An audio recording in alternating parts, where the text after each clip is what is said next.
Let's turn now to Jami Floyd, a legal analyst and defence attorney. Jami, we just heard from the prosecutor outside the courthouse earlier today, though we did hear from one of the attorneys who's bringing this case against Mr. Castro. Let's take a listen. Charges against Mr. Castro are based on premeditated, deliberate, and depraved decisions to snatch 3 young ladies from Cleveland's West Side streets to be used in whatever self-gratifying, self-serving way he saw fit. Today, the situation's turned, Your Honor. Mr. Castro stands before you a captive, in captivity, a prisoner. The women are free to resume their lives that were interrupted. And also with the promise and the hope that justice will be served. Jami, according to the police, Mr. Castro allegedly impregnated one of his captives, Michelle Knight, 5 times during her 11 years of captivity, that he would repeatedly punch her in the stomach to induce a miscarriage. Now, if these allegations are true, what on earth could explain behaviour like this, and what are the likely implications for Mr. Castro when he's brought before the court?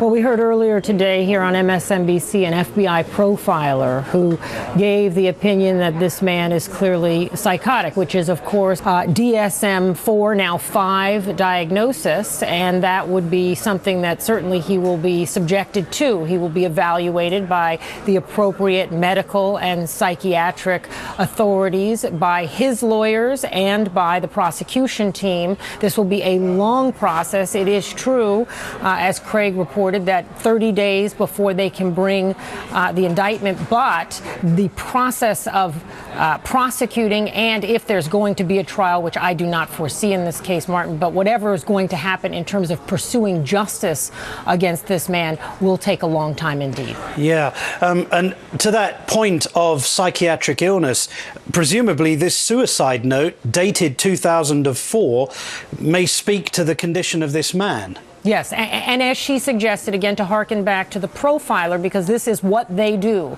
They examine the minds of terribly disturbed serial killers, serial rapists, and in this case, someone who kidnapped at least 3 women and held them hostage for a decade apiece. The suggestion she made was that in 2004, he was considering ending it all. Well, why then, for God's sake, did he not at least set these women free? Instead, the horror continued, as is now alleged. We saw from the press conference, officially alleged by police and prosecutors for a number of years thereafter. Instead of a suicide or at least setting these women free, the horror continued. Right. Now, Mr. Castro's 2 brothers appeared in court with him this morning, but they weren't charged, and they were only being processed for previous minor convictions. I believe one concerned drugs. Investigators seem confident that they had nothing whatsoever to do with these kidnappings. Now, does that surprise you, given that Ariel Castro, if prosecutors are right, is deemed to have controlled these 3 young women almost alone? Well, there's so much we don't know. I mean, this is an extraordinary story. You know, generally I say prosecutors shouldn't step to the microphone. They shouldn't make proclamations. In this case, what we just saw was entirely called for, very reasoned, and absolutely necessary by the prosecution in a case of this magnitude and such a bizarrely horrific story as the one we are all experiencing as a nation in this community, but writ large for us as a nation. We're experiencing it together. How did this happen? How could the family not know? How could the neighbors not know? How could the police not know what was happening inside the house? So we wonder, did the brothers know? Were they co-defendants in some way, or should they be co-defendants? Were they complicit? Were they accomplices after the fact or in fact? And then there's the fast and furious that goes on with the reporting of the story. Of course, Martin, they were arrested with him, and so we all assumed, reporters and consumers of news that they were somehow involved in the crime.